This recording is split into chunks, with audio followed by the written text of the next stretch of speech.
So first of all hearty congratulations. ఎందుకంటే చాలా వరకు గ్రూప్ ఎగ్జామ్స్ అనే ప్యాషన్ ఉన్న స్టూడెంట్స్ అందరికీ కూడా మీరు బ్యాగ్తో రండి జాబ్తో వెళ్ళండి అనే ట్యాగ్ లైన్ క్యాప్షన్తో చాలా సూటబుల్ అయ్యేలాగా స్టార్ట్ చేశారు గోల్కొండ అకాడమీని.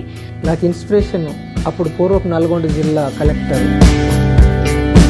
చాలా వరకు స్టూడెంట్స్ కూడా మిషన్ ప్రపోజా అనే వర్డ్ ని యూజ్ చేస్తున్నారు. అసలు దీని వెనకాల మీ మిషన్ ఏముంది? అశోక్ నగర్ నుంచి ఢిల్లీ వరకు కూడా కోచింగ్ సెంటర్ ఒక్కడ ఉంటుంది.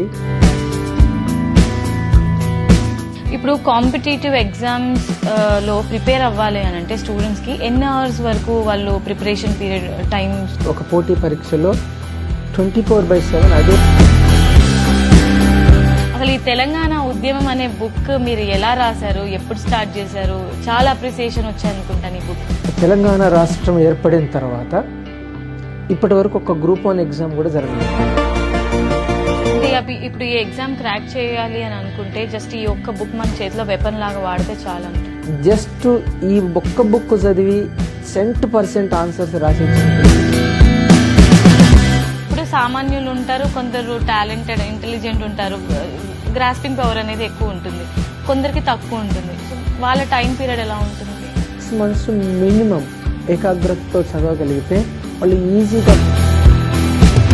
డిగ్రీ అయిపోయిన తర్వాత వాళ్ళకు ఒక డౌట్ ఉంటుంది, అసలు గ్రూప్ 1 ఎగ్జామ్స్ అనేది ఎలా స్టార్ట్ చేయాలి, ఎవరిని అప్రోచ్ అవ్వాలి?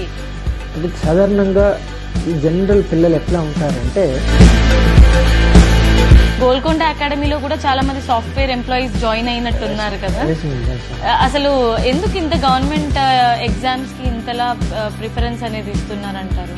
మీరు కరోనా కాలంలో చూసి ఉంటారు, అందరి ఉద్యోగాలు పైన ప్రభుత్వ ఉద్యోగులకు మాత్రమే శాలరీస్ ఇచ్చింటారు.